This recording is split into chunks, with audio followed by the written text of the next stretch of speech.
It's day 3 of Vlogmas and it is time for the birthday book haul.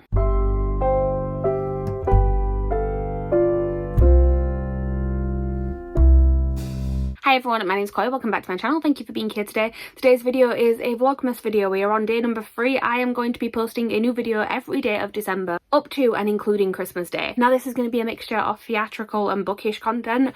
We're on books at the minute. We have been so far this month because, you know, we're doing all of our like end of month wrap up things from November, but I promise there is theatre stuff coming very, very soon. Right now though, we need to go through the books that I hauled during the month of November.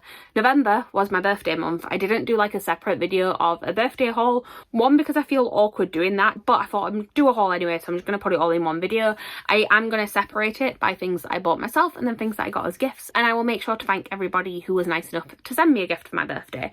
So let's just start off with the non-birthday books that I got this month, and I tried to keep these in order of when I received them, but it might go a little bit off in the middle. But also, you guys don't really know what order they came in and probably don't even care, but I just feel like I have to say that for my own peace of mind. Anyway, let's look at the books that I got this month. So there is a lot, so I'm going to be quick. There's probably not going to be a lot of synopsises in this video. To be honest, the first one doesn't need a synopsis. It is The Heartstopper Yearbook by Alice Oseman. So this is more of like an art book. It talks you through kind of like the evolution of Heartstopper. It shows you like some of the earlier drawings through to what it's like now, and also just about like generally how the comic book came about. I've already read this. I enjoyed it for what it was. It was nice to see some of the earlier artwork in there, and it is also one of the signed editions as well.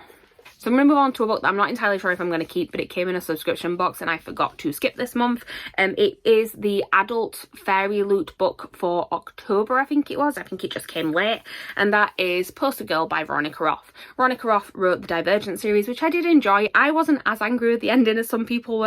I felt like it was actually quite true to character, but I do understand why people got angry with it. But to be honest, I've not really had like that much of an inclination to pick up any of this author's other work since. It's also like another dystopian sci-fi thing, which is not necessarily what I reach for these days, but it is also very short, so I might read it and then see what I want to do with it afterwards.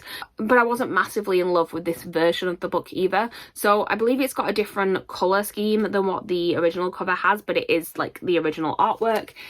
Then we've got these edges, which like I'm not overly fussed by, particularly because they don't actually go all the way around, and I don't know if you can see on camera, but it's quite badly done. So there's like some overspray from the blue on the bottom, which doesn't look great. Like just like, you don't have to do the pattern on all 3 edges, but just like follow the blue round. It would have made it look a lot better.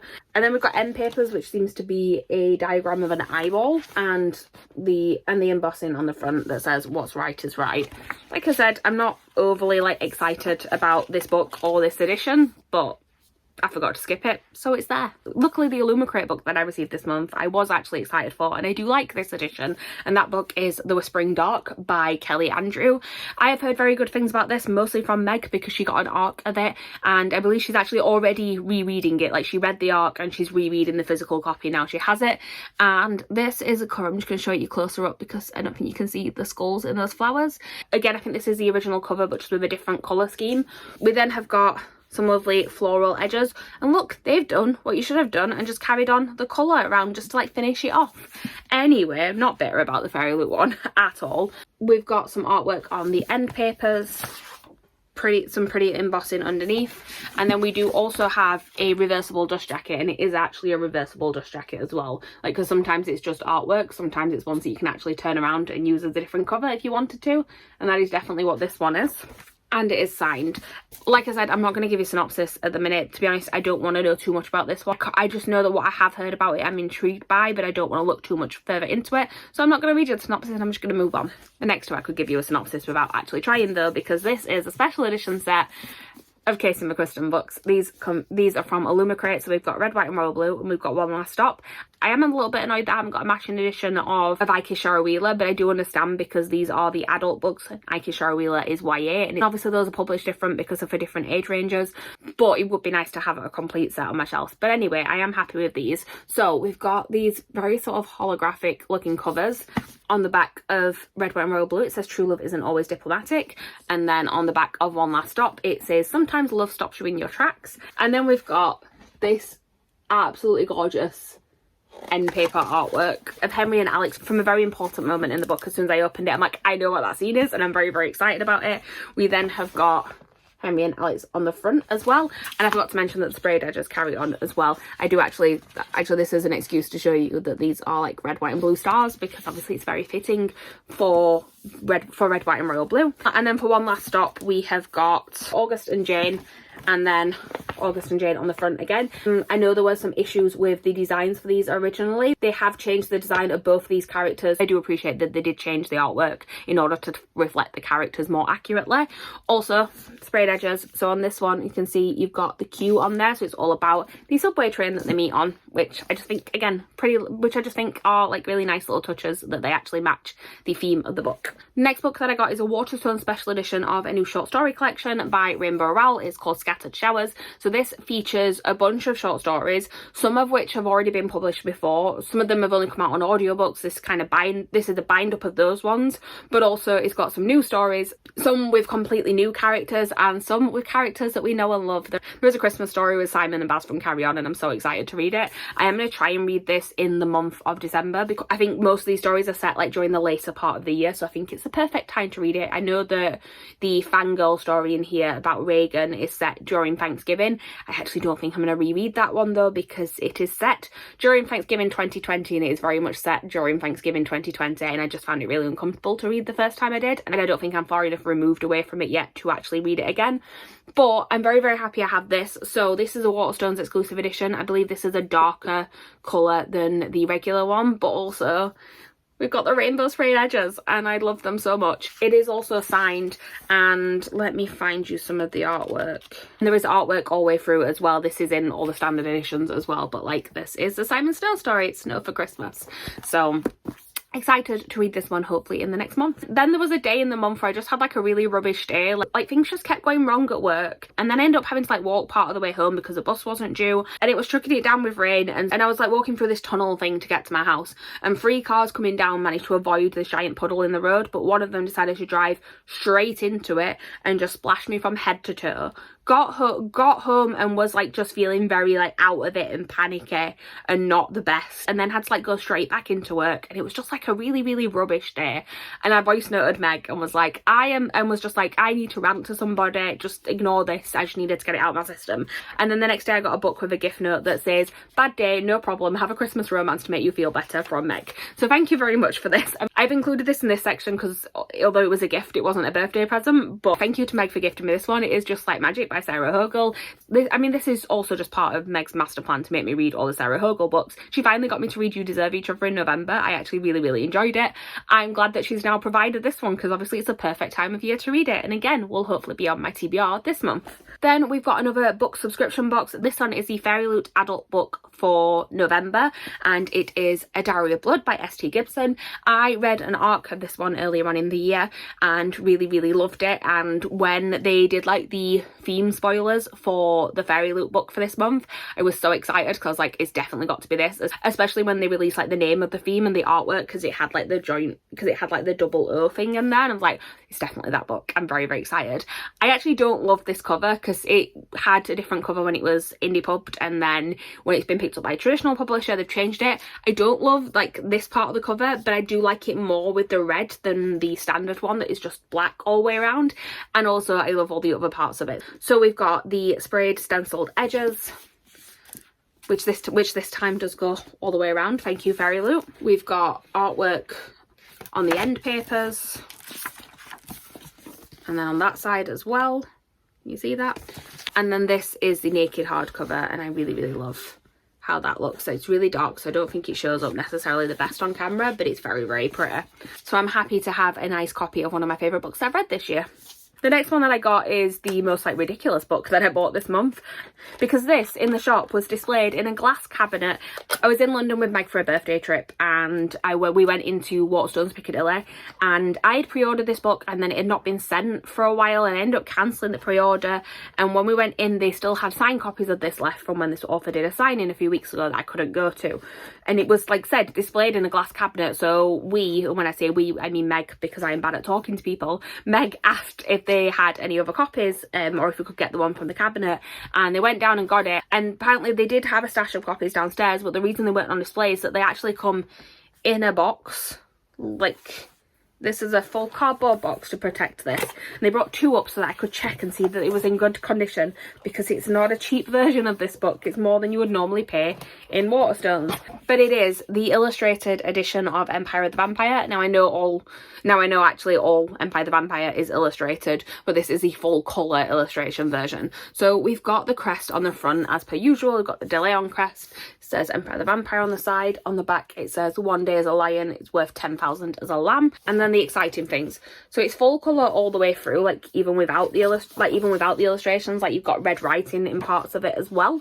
It is signed because J. Kristoff signed like a bunch of these, like I said, when he came to do an event, but also all of the beautiful illustrations by Bon Orthwick are in full colour, and it's just stunning. Like this was one of my favourite books from last year anyway, and I loved the illustrations in there. So now, like, being able to see them like in all of their glory, like, I'm very, very excited to have this copy. I was glad that they still had some in store when I went. Okay, we're getting towards the end of the non-birthday ones, I promise. And the next one is Ballad of Never After by Stephanie Garber. So this is the Fairy Loot edition of this. I did haul the regular edition last month. The Fairy Loot one, so it has a different colour scheme to it again. It's got stenciled edges, some very, very pretty artwork on the end papers and on the back as well. The reverse dust jacket artwork is also very pretty. It's done by Rosie Fawns. It's one of the papercraft ones. And then the underneath looks like a different book. So this is The Inglorious History of the House of Slaughterwood. And if you can see that, somebody sat on a throne. On the side, it's got that name on there. So actually, if you displayed it like this, it wouldn't look like the same book. And then that is the back. I will say there's some things about this that I don't love quite as much as Once Upon a Broken Heart.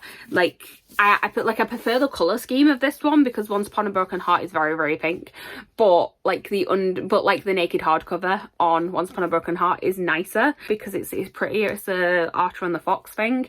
But in general, they're going to look very, very nice together on my shelves, and I'm excited to eventually get the 3rd one in the series as well. Okay, so all the ones we've got now are Illumicrate adult romances. So we've got a couple of sequels to ones that have been in Afterlights before. The first one being Shipwrecked by Olivia Dade. This is the 3rd book in this companion series that's all about actors on a TV show that's inspired by Game of Thrones, and it looks very much like the other ones in that series. We've got the 2 main characters on the front. It's got some very bright yellow sprayed edges. I'm not sure how I feel about them, but obviously they do match the colour scheme of the book, so I do understand it. It's got a digitally printed signature, and it's got a little note from Olivia Dade on there as well that says, "May you find the family of your heart and avoid murderous cows."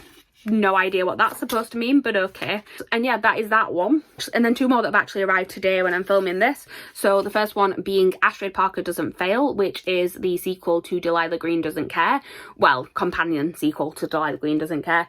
And this one has got Astrid and I'm assuming is a new love interest on the front. Again, similar design basically. We've got sprayed edges and then a digitally printed signature, and this one says, "It's never too late to be yourself." And I like that a lot of the Afterlight books look quite cohesive on my shelf. So all like the smaller hardback size as well, and I have like a shelf now of quite a lot of these sort of adult romances, and they tend to pick ones I really enjoy. So hopefully I will really enjoy this next one I'm about to show you as well, because this is the Afterlight book for November. If you haven't received yours yet, maybe look away for a minute, but I'm going to hold it up now, and it is Make You Mine This Christmas by Lizzie Huxley Jones. Now there's 2 Christmas sapphic fake dating ones where the romance ends up happening between like the main character and the person that they're fake dating sister instead, that are coming out this year. One of them I'm really, really excited for. It's the one by Alison Cochrane, who wrote The Charm Offensive. When I first saw the synopsis for this, I thought that it was going to be that book, and then I read it and I'm like, that sounds a little bit different. Turns out there are 2, like I said, very similar premises this year. I'm excited for both, so it's fine. This one I know less about, but happy to have a fun Christmas book to read. Again, same sort of setup. We've got these sprayed edges, and then I think that's a digitally printed signature as well. It looks more digitally printed than regular printed. And yeah, another one to add to the collection. So that is all of the books that I acquired myself during the month. I will say I'm filming this fairly early on. It's only like the 26th of the month. I'm not planning on buying anything else before the end of the month, but if I have, I will insert a clip here where you can see anything else that I've picked up. I did say that I might have to film an extra clip for this haul. It's now the 1st of December, and I did receive a couple more books before the end of November. So let me quickly talk you through those ones as well. First one that I got was Lore Olympus Volume 3. I bought this one because I realised I needed a book to fulfil a particular prompt for West End Reads, and needed something that was quick to read because I only had like 2 days to read it. So this one came at the beginning of the week, and I'm not going to tell you too much about the synopsis. It is a Hades and Persephone retelling graphic novel. It's got some beautiful artwork in here. Like, it's just pretty. And this is just a standard edition. I've already read it. If you want to see my thoughts on it, watch yesterday's video, which was my wrap up. But yeah, this is another book that I hold this month. I'm going through these quick because I'm like, this video is already going to be long enough. The next book that I got, Waterstones did their offer for Black Friday where you can get triple points if you spend over £100. So I did a couple of pre-orders, and then you will see why I've quite easily managed to get that order over £100 with the next book. But basically 2 of those books arrived on the last day of the month, so I thought I would show you those in this clip as well. The first one being Heatwave by TJ Klune. This is the 3rd book in the Extraordinary series. It's a series about superheroes. The main character is a little bit obsessed with superheroes, particularly one in particular. He writes fan fiction about them and him, and in the first book he gets a chance to meet that superhero, and then things kind of go from there, and I'm not going to tell you too much else because spoilers. But I really enjoyed this series. I read Flashfire, the second one, in November while I was doing this order to get it over the amount to get the triple points. I would put the 3rd one on there, so I had this one to read like fairly quickly after Flashfire. I may try and read it in December, but it's not on my actual TBR at the minute. But oh yeah, I keep saying this is a trilogy, and I couldn't remember if it actually is, but it does say the explosive finale to the Extraordinaries trilogy. So yeah, excited to have this one. I don't think there's anything fancy underneath, it's just bright yellow. But that is the next book that I got, and then the last book that I got. So if you've been watching my channel or recently, you may know, well, you'll know in general that I love musicals. You may know that my most recent obsession is Moulin Rouge, the musical. Moulin Rouge is my favourite film. I've been very excited at the prospect of a musical for many, many years. I went to see it early on this year, and while I enjoyed it, I had some issues, particularly with some of the casting for the original West End cast. Then I got obsessed with the Broadway cast and the Broadway cast recording, and was just like waiting for them to get a good cast in the UK, which they've now got, because like Jamie Moscato is Christian. You will hear me talk about this many times this month whenever I'm talking about theatre. But anyway, I saw that this month, and I felt justified in my love of the Moulin Rouge musical. So justified that when I got a voucher for my birthday, I thought, well, why not treat myself to this new sort of like coffee table book that is all about the making of Moulin Rouge the musical. So I now own this. Look at the size of it. So this is Moulin Rouge, the story of the Broadway spectacular, and basically, let me show you what it is. So that is a painting by Toulouse-Lautrec, but we've got, this is really not going to be easy to hold up, but there is like just gorgeous imagery. Oh god. But there is just like gorgeous imagery from the musical. Lots of photographs. There was also interviews with the creative team, and it goes through from sort of the original inspirations for the film, a little bit about the making of the film, how that then became a Broadway musical, going through to sort of like the out of town previews, opening night on Broadway, and then it also goes through to when it had to shut down because of the pandemic, because Moulin Rouge was open for a little bit before shutdown, but like it had not done a full season yet before the pandemic happened. And it talks about them sort of coming back after the pandemic as well, because that was still sort of, like I said, within their 1st season technically. Like it won the Tony Awards after it came back post lockdown. And yeah, I'm very interested to read this. I like these sorts of books where you find out a little bit more about the creative process, and also I love like these sorts of things in the middle where you've got like the drawing of the set design, but it's like an overlay over the actual set design, which is, by the way, one of the most stunning things I've ever seen in a theatre. Like, if you ever get a chance to go and see Moulin Rouge, not just for like how fun the show is, but like the staging is just so good. And yeah, I'm very, very happy that I now own this book. So, oh, and let me also actually show you, this one does have some pretty under the dust jacket thing that I didn't realise until a while later, and it's got this on the front, which is obviously a drawing of the windmill, and it says the story of the Broadway spectacular. But then on the back we've got a quote, and what that says is, why else live if not for love. It's very, very cute.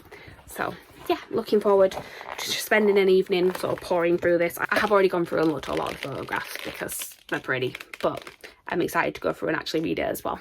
So now I'm going to pass you back to Chloe from the past to finish this video.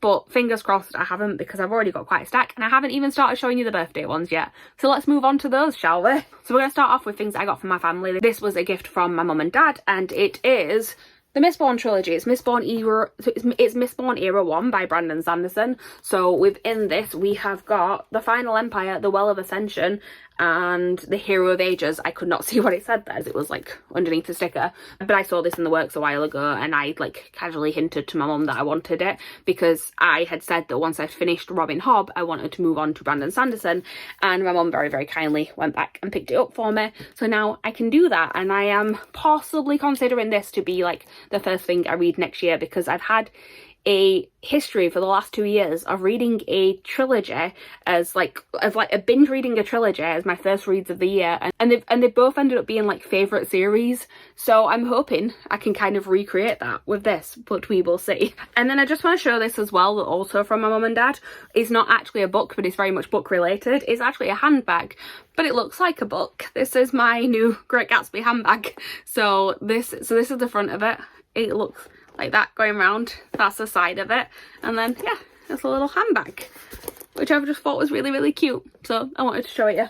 And then I've got a few books that I got as gifts from friends. So there's no order to these. I'm just picking up how they are in the pile that's been sat at the side of my bed for the last couple of weeks. So first up, from the wonderful Smashley, I've got two very different books here, but I'm excited for both of them. So we've got Twice Shy by Sarah Hogle. As you can see, I now have two unread Sarah Hogle books. One, and then I also had the one that I have actually read this month. So my Sarah Hogle collection has definitely grown recently, but I'm very, very excited to read this one because I really enjoyed You Deserve Each Other, and like I said, I have the Christmas one to read as well. So thank you to Smash for adding to my Sarah Hogle collection. And then she also got me a book that my sister's going to be really, really happy that she bought me, and that is The Secret History by Donna Tartt. So this, I believe, is like my sister's favourite book, or it's definitely up there, and she's been telling me to read it for so long, and I kept saying when I own it I will read it, and then lo and behold, Smash bought it for me for my birthday, so now I kind of have to read it. I have high hopes for it. It's a dark academia. I've been liking those a lot recently. I feel like that's probably why Smash bought it for me, because we both read and loved Babel this year, and I feel like that's probably the reason why she got me this one, because Babel was kind of designed as like a response to this book. And yeah, I'm very, very excited to read it, so thank you Smash for both of those books. Another person who bought me like two different sets of books but just with very different vibes was the lovely Lisa, and the first book she bought me is very much a Lisa type book, is the way I think of it, because it is a fantasy romance. It is Guild by Raven Kennedy. Now I don't know if I'm gonna like this one, but for some reason it just really intrigues me, so I had it on my wish list, and it probably wasn't one that I would have like reached for to buy myself, but I'm glad that Lisa did buy it me, because now I can kind of get it out of my system and see whether or not I do like it. So thank you, Lisa, for providing me with the means to read this series, and also for providing me with the means to read this next series, because this is one that I'm very, very excited for, and I plan on reading it alongside the Catch Up Book Club, because this is the next series that they're going to be focusing on starting in January. It is the First Law trilogy by Joe Abercrombie. So we've got The Blade Itself, Before They Are Hanged, and Last Argument of Kings. And yeah, Lisa got me the box set of these in perfect timing, because yeah, it's on my wish list and I needed to acquire them before January. So thank you very, very much for sending these my way. She did also put a note in there saying that she wants to read them as well, so maybe we could buddy read. So I think the plan is that we're both going to read The Blade Itself in January, and I'm very, very much looking forward to it. Thank you, Lisa. The next book that I got, I very much appreciated the gift note in here, because it started off with a quote from a musical, so thank you very much for that, Jem. Also I love the fact that Jem says that she is reading this book at the minute. She's not finished reading it, but it feels like her book, so that's why she had to buy it for me, and that is Battle Royale by, is it Kushan Takame? I'm sorry if I'm saying that wrong. I should have looked it up before. I'm really bad at doing that. But it's another one that I kind of wanted to read for a while. I know that like The Hunger Games is very heavily inspired by this, and it's intrigued me. And it's intrigued me since sort of like when I read The Hunger Games, really. And yeah, it is very intimidating because it's a very big book, but I am looking forward to reading it. And again, it's one that like I've been wanting to read for a while, but I wouldn't necessarily have bought for myself. So thank you very, very much to Jem for giving it to me so that I can actually hopefully read it soon. Thank you, Jem. And then the last book that I have to show you is very in fitting with the theme of this month and just kind of my interest in general, to be honest. And it is Good Morning, Good Night by Lin-Manuel Miranda and Johnny Sun. So Lin-Manuel Miranda, the writer of musicals such as In the Heights and Hamilton, he used to do these tweets every day that was a good morning tweet and a good night tweet. And there was like sort of a pair, and there were like various different things, whether it was like a motivational quote or a joke or something like that. and basically Johnny Sutton does illustrations, so he has done illustrations to all of these good morning and good night tweets that Lin-Manuel Miranda posted, and I think there's some extra ones in here as well that weren't ever on Twitter, and it's just a really cute little book of all of these good morning and good night things. And this, by the way, I haven't mentioned, came from Tori. She said that she hasn't read it herself, but she couldn't pass it on my wish list and not get it when we're doing West End month because of the readathon. So thank you very, very much, Tori, for this. It is very, very fitting for this month. Thank you. And then I feel like because I showed you the present that my mum got me that was bookish but not an actual book, I should probably show you the present that my sister got me that was the same, but I can't find part of it because it's underneath a pile of clothes on my bed. But basically, a couple of years ago, I bought her The Invisible Life of Addie LaRue. I was like, I don't know if you're going to like this, but this is one of my favourite books. I hope you do. And obviously she now knows that I like that book, so she bought me a present that was all themed around Addie LaRue. So I got an Addie bookmark, which is very cute. I got an Addie pin badge, which says on there, everyone thinks photography is truth, but it's just a very convincing lie. I got some little forget-me-not earrings, which look like the Addie cover. And then the thing that I can't find is like a black beanie that's got forget-me-nots all around the rim of it. And if I do manage to find it, I will take a picture and insert it here, but it's adorable. So thank you to Callie for those ones as well. So that is everything. Like I said, if there is anything else that turns up, I will insert clips wherever I need to in the video. Hopefully that is all the books that I hold in the month of November. Thank you guys for watching. Please like, comment, subscribe, all that good stuff down below. Let me know what your favourite book is that you hold in the month of November, and I will see you guys tomorrow with a new video. Bye.